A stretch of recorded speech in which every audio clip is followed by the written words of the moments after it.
السلام عليكم، مرحبا بكم فيديو جديد. وشحال ما حطيت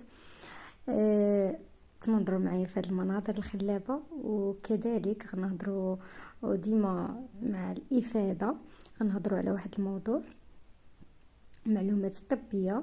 غادي نهضروا على واحد الفيتامين، واحد المكمل غذائي اللي كيحتاجو اي واحد فينا، وهو حمض الفوليك. كتحتاجو حتى المراه الحامل، ولكن حتى يعني النساء الغير الحوامل وكذلك الرجال كيحتاجوا الحمض الفوليك.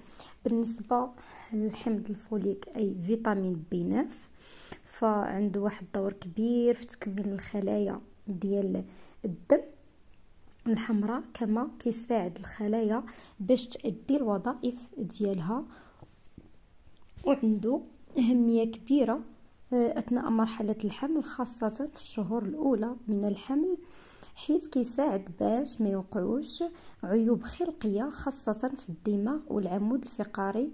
بالنسبة لمالفورماسيون اللي كيكونوا بسبب النقص ديال الا كان ناقص بزاف، فعندنا لانسيفال، يعني الراس كيكون عنده الدماغ ما تيكونش كامل. وبالنسبه للعمود الفقري فتكون سبينه بيفيدا، كيكون بحال محلول، يعني بحال خارج له كاين واحد الثقب في جهه العمود الفقري. هادو هما لي مالفورماسيون اللي كيكونوا اثناء يعني الا كانت خاصه المراه اللي ما كانتش كتاخذ هذا المكمل الغذائي في فتره الحمل، خاصه في الشهور الاولى من الحمل. بالنسبه للفوائد ديال حمض الفوليك، عندنا الحمض الفوليك كيساعد كيف ما ديجا ذكرنا على الحفاظ على الخلايا، وكذلك الانتاج ديالها، يعني كيساعد في الانتاج ديال الخلايا جديده في الجسم.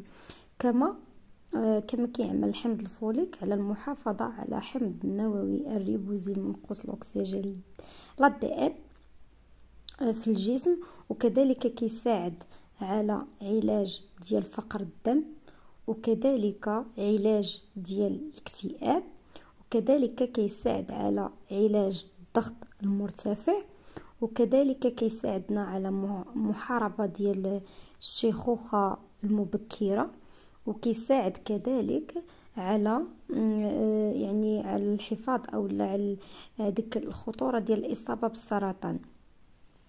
وبالنسبه للمراه الحامل، حمض الفوليك تيكون مهم جدا للمراه الحامل، ماشي حتى المراه الحامل، حتى المراه اللي كتكون يعني قبل الحمل، المراه اللي كتخطط للانجاب ولا هي باغا تولد، فحمض الفوليك مهم ليها انها تاخذه، ماشي حتى تكون حامله، انما غير الا كانت كتخطط للانجاب، فمهم انها تاخذ المكملات الغذائيه الغنيه بحمض الفوليك. واما بالنسبه اثناء فتره الحمل، فهو ضروري جدا ان المراه الحامل تاخذه، كيف ما ديجا ذكرنا، لانه كيساعد على ما يوقعوش لنا عيوب خلقيه للطفل، خاصه في الدماغ والعمود الفقري.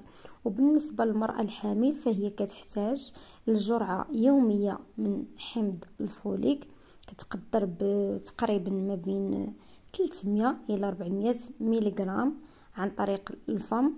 وبالنسبه ننتقلوا للاعراض ديال نقص حمض الفوليك، فعندنا الناس اللي كيحسوا بواحد الشعور الدائم ديال الارهاق وديال التعب، وكذلك الناس اللي كيكون عندهم نقص في المناعه واللي كيتعرضوا بشكل مستمر للامراض، يعني الدغيا كيمرض، فهذو من الاعراض اللي كتبين باللي هناك نقص في حمض الفوليك.